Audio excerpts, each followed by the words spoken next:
చక్కని సీతకి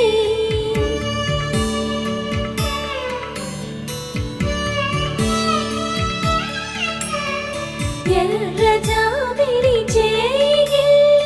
రాముడేడని అడుగుతుంటే చూడలేదని పెదవి చెప్పే చెప్పలేమని కనులు చెప్పే నల్ల పూసై